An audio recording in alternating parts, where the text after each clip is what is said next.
So where I live is pretty damn perfect. I have very, very few complaints. But most recently, we got mosquitoes just out of nowhere. Suddenly have mosquitoes. And somebody told me it's an invasive species, which I don't really understand what that means. They like grab onto the side of a boat and like sail over here from somewhere. But needless to say, they're an absolute nightmare. And I was thinking, you know how we have hummingbird feeders, those like kind of bulb-shaped things that we fill with like sugar water? How about those for mosquitoes, but we fill them with blood? 1, 2, 3, 4. The really fun, the really fun, the really fun, the really fun, the really fun, the really fun, the really fun, the really fun, it's the really fun, wow fun, show, the really fun, the really fun wow show. Oh, how fun. Hello and welcome to the Really Fun Wow Show. You came back. Incredible. So, yeah, I mean, this show to me is really just an exercise in expression. Much like most of the things I do, they're very kind of improvisational. They're very off the cuff. They're very just really kind of a pure expression of who I am. And it's a lot, you know, it's a lot to put yourself out there. And I'm already kind of thinking about, there's this character in my mind, and he's kind of representational of figures in my life who have been cruel to me throughout my life. And those figures really aren't too present anymore, but there's this representation. There's this person who I hear in the back of my mind, and as I get older and as I get more secure, the voice gets further and further in the back. But there's a voice that still is present nonetheless, that is mean and cruel and critical and just really like just hurtful. And when I do something like this, where I'm speaking very vulnerably and unedited and just, again, really just a pure expression of myself, I can hear that voice. I can hear that person saying something really mean, saying something really critical.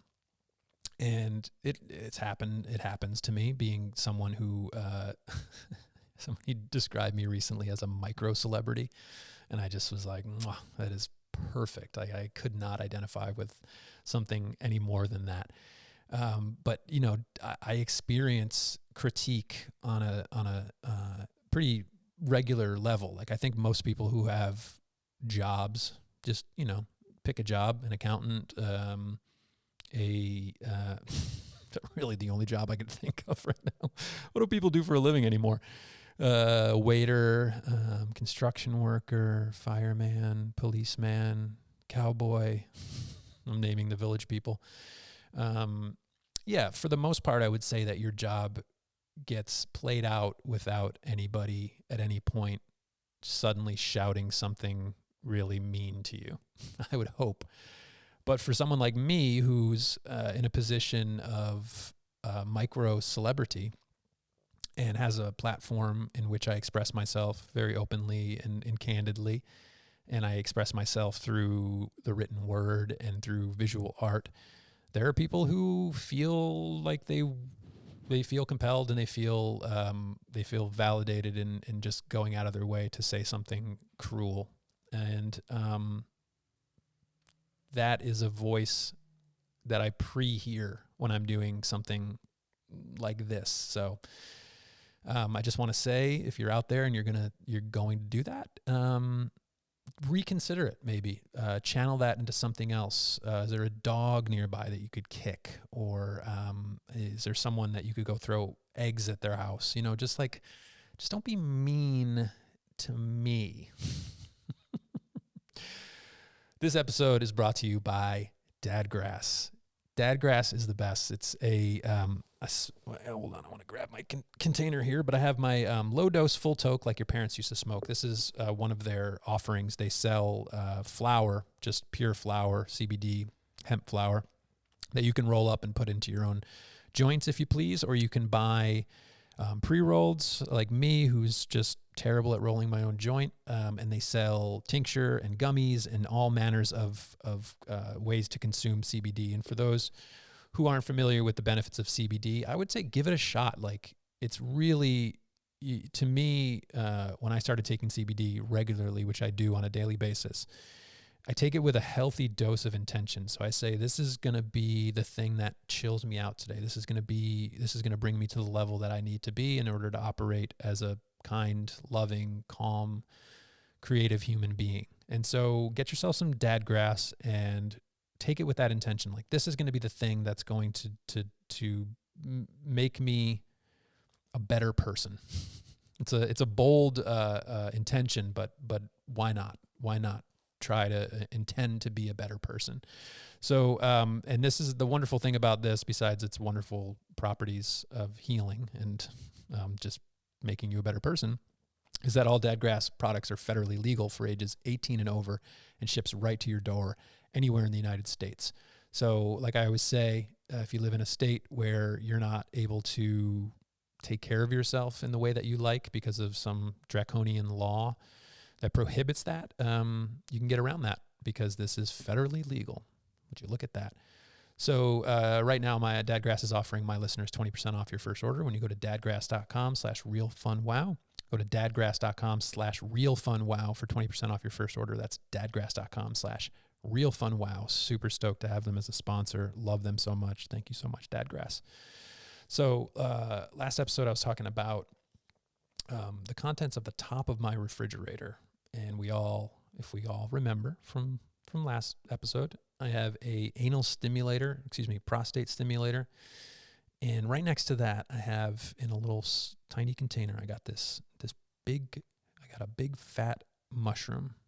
It's called a penis envy mushroom. And the reason it's called that is because it's very phallic shaped. And, normally you'd imagine mushrooms to be already phallic shaped. But this one in particular, as you maybe imagine a mushroom with a thin stem and a cap on top, this kind of flips it around where the stem is very bulky and it goes up to a smaller cap on top. So it's it's phallic-esque, and as most kind of people in the drug world, if you want to call it that, have a kind of a funny sense of humor, and it doesn't take itself all that seriously. And you can find that in any kind of weed strain name. But I think that's kind of where that's where that name came from. And it is funny to take that level of irreverence to something so immensely powerful and potent. But here we are.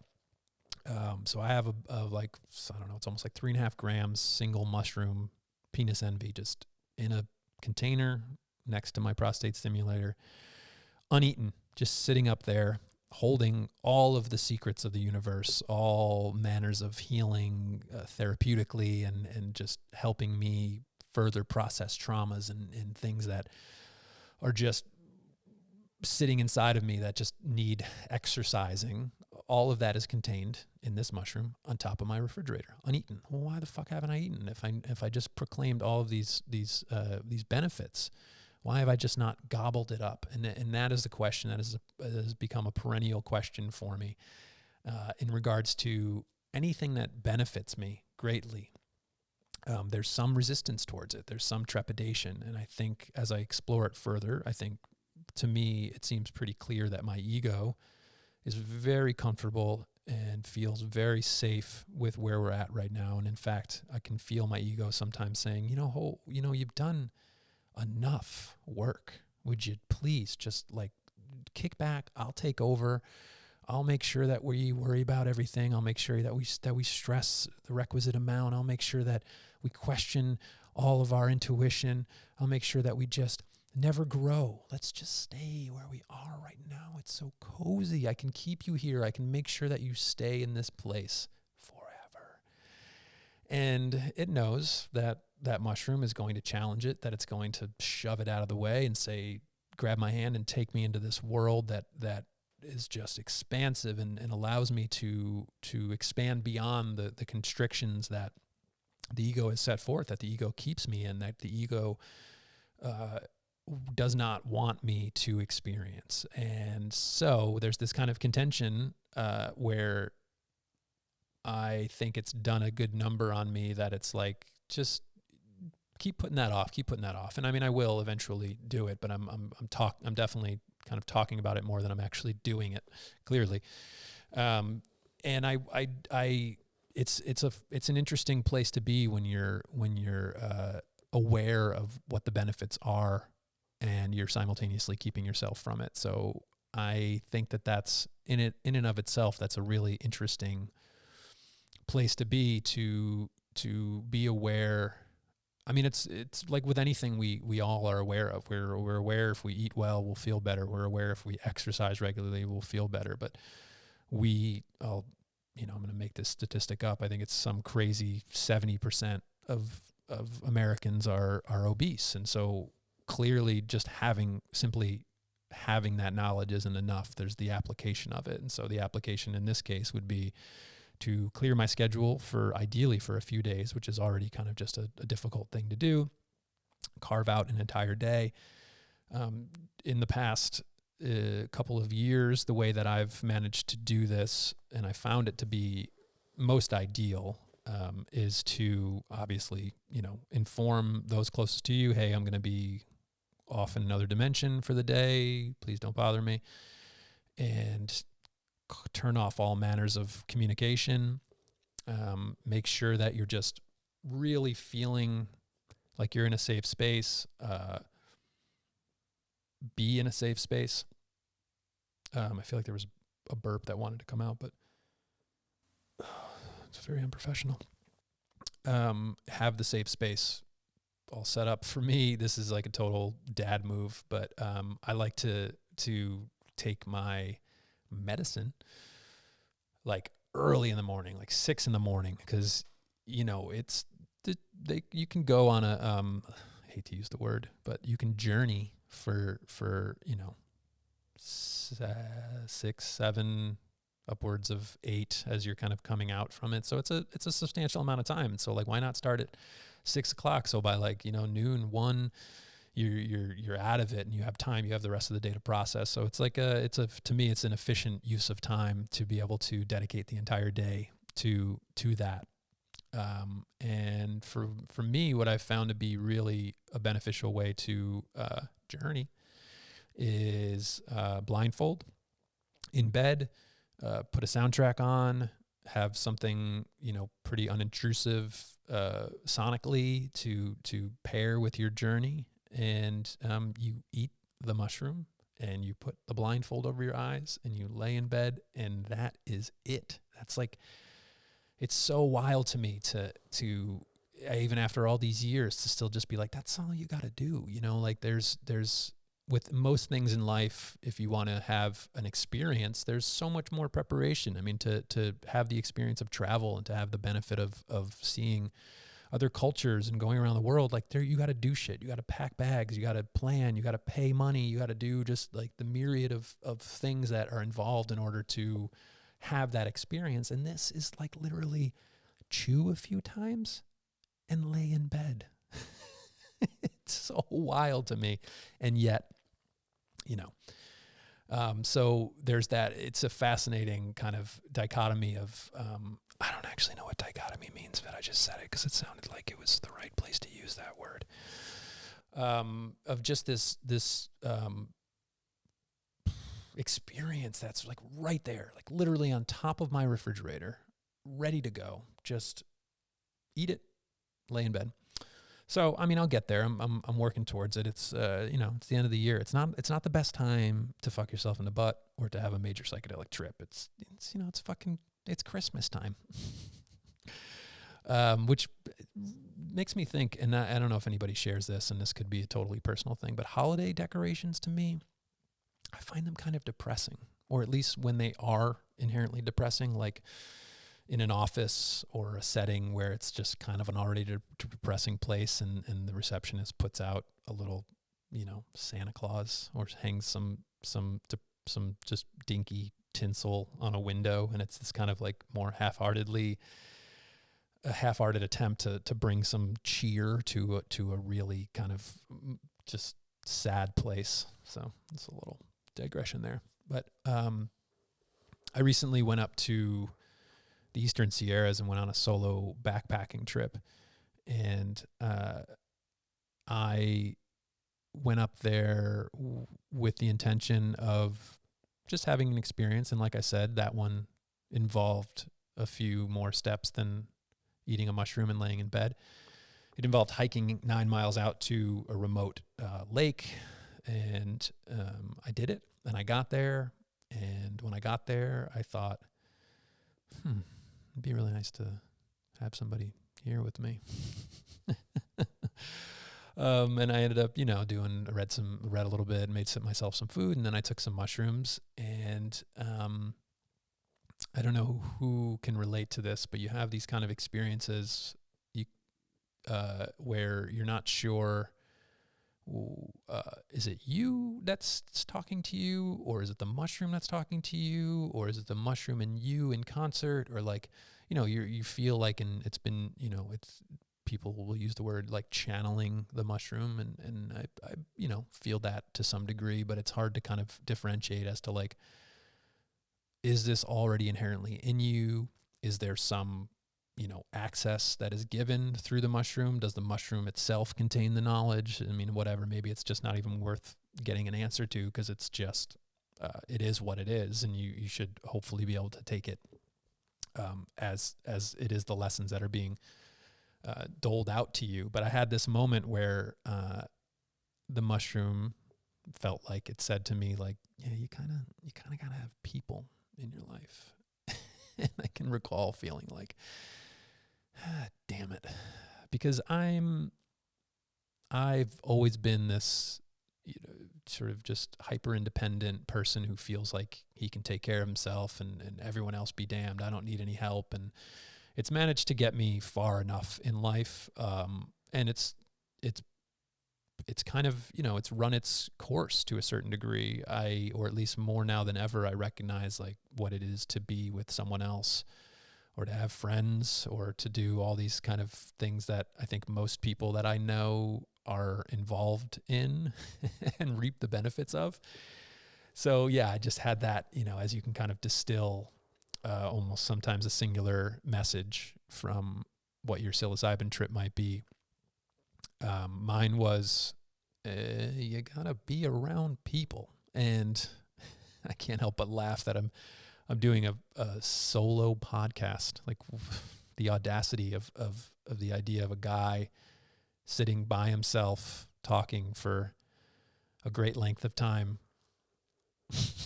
Like, man, did you consider maybe having some guests on, or is it really just going to be you talking? Yeah, it is. It really is.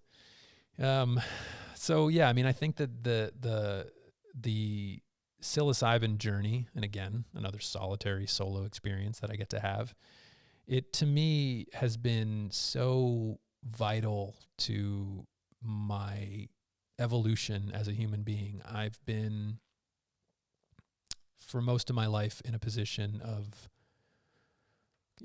agnosticism. In my earlier days, hardcore atheism. I loved identifying as an atheist. I loved feeling like I had this like knowledge of there not being anything, of like, yeah, I know it. This is all just trite, meaningless bullshit. And there's no, like, just really, like, it felt this like kind of radical excitement in proclaiming atheism, and certainly in defiance of what I saw as the stupidity and ignorance of religion, and how poisonous it was, and what it did for how much damage it did throughout history, and what damage it still does, and this kind of brainwashing, and just all of the the kind of vitriolic feelings around. I think I know what vitriolic means, and I'm pretty sure I got it right that time. What it means to be religious, and what it means to just kind of be one of many. And I think that's another thing that in my hyper independence, is that I have a hard time being associated with a group of other people who are thinking the same thing. Like there's a resistance to that. My friend once called me counterculture, which I took as a great compliment.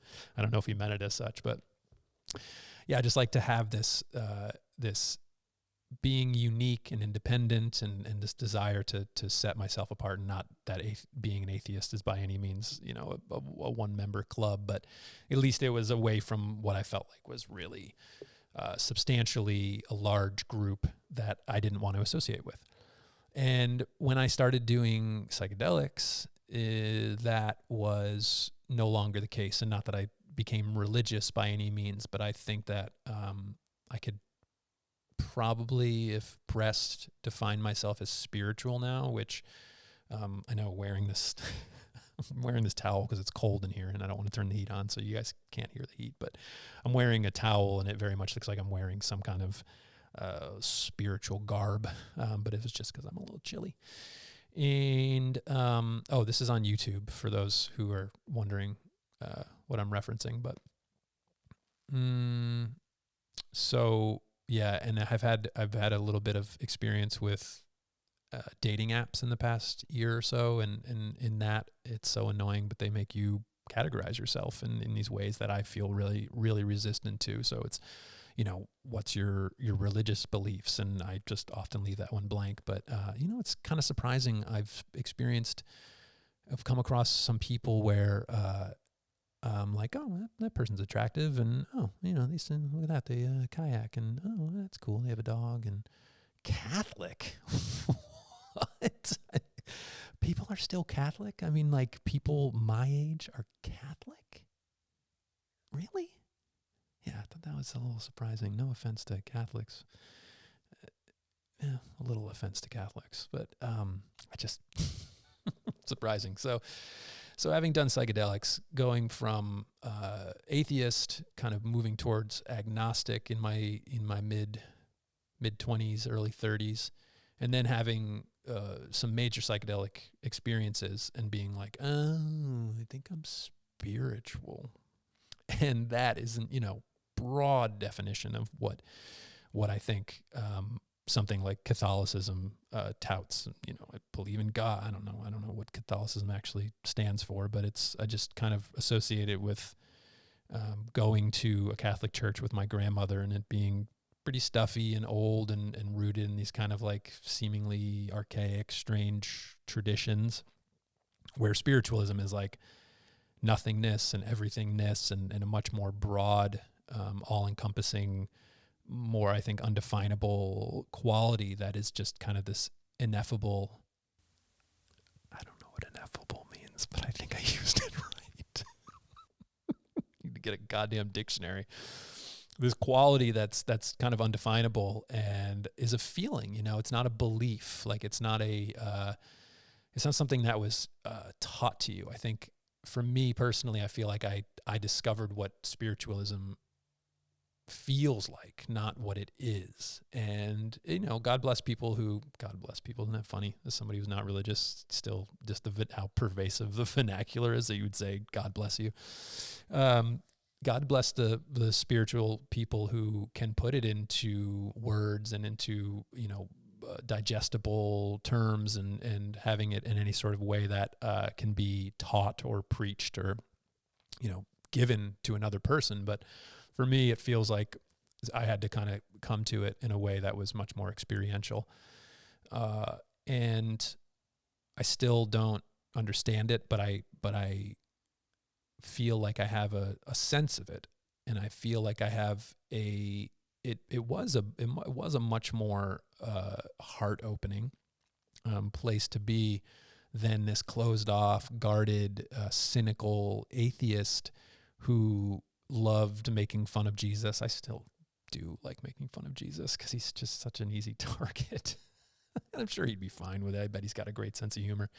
But that it was coming from more of a confrontational place than where I think I am with spirituality, where it's that where I used to say as an atheist, there is nothing, there is no God. When you die, the lights go out and you're done and you're just, worm food. where spirituality feels like there's a mystery beyond comprehension that is exciting, that is comforting, and to have experiences akin to that in psychedelic spaces where you're just like, what the fuck is going on right now? And you can either choose to be bothered by that, and I think that that's where maybe classically would be defined as something described as a bad trip, is where you're maybe trying to understand it in a conflicting way, or to embrace and trust the mystery and let go and float down the stream and be in this place of fully surrendering to the fact that nobody knows what the fuck is going on. And it is beautifully overwhelming. It isn't paralytically overwhelming. It's a release. It's a freedom of sorts to just be like, I don't know what I don't know what's happening right now. I have no fucking clue what's going on, and that's okay. And that, there's no need to know what's going on. I think that having any sense of understanding of this is a fool's errand, is stupid, really. Anybody that says they know what they're doing is stupid. And I like this. I like this place of I don't know. I feel like I feel okay with that, and to be in that place again psychedelically, it feels closer to what it is to not be here, to put it in simple terms. I feel like when I'm in this psychedelic space, I feel like that's what death is. I feel like that is the freedom, that is the being unencumbered by ego, by body, by mind, by just all of these things that are kind of anchors to this reality here, that help us understand this, that help us have some sense of knowing what's going on. When you're in that psychedelic space, you're free of that. And to me, that's what it is to return back to where we came from in the first place, before we got kind of assigned all of these heavy, burdensome traits of thought, of ego, of concern, of stress, of worry, of toes and fingers and elbows and pussies. And so that, where I feel like you can have people that have religious experiences, I wonder what that is. And I'm curious to understand that. And also, I feel like I've had a spiritual experience with psychedelics. And what is a spiritual experience versus a religious experience, where in my mind, a religious experience is something that was kind of put together for you by a pre-prescribed narrative. You have a guy who you heard of through scripture and through stories, and you've kind of crafted this version of him that works best for you and all that. And for me, in the psychedelic and a spiritual experience, it's formless. It doesn't come with a character. It doesn't come with a hierarchy of a god, and then kind of everyone below that god. It's peopleless. And so again, it feels like when you're dead, you're not a dead version of a human. You're an alive version of a soul, which only becomes a human when it's put into a human body. So if you can maybe believe that if in any sort of reincarnation or belief that energy is never created nor destroyed, so it's kind of just in this cycle all the time, that the soul could be put into a dog or put into a plant or put into any sort of living thing that requires this soul energy. So why would it be a human when it's dead? It's like, yeah, it's a little bit a bold claim to say that God is a dude.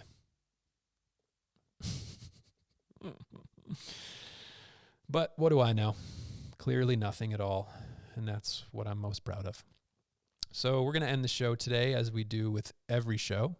I'm going to give you guys a quote from the top of my head. No man can know himself who does not know who he is. One man can know another man not well, but know a man well enough to know himself. I love you. That was the really fun wow show. All right, we're done. Oh, yep. Okay, bye.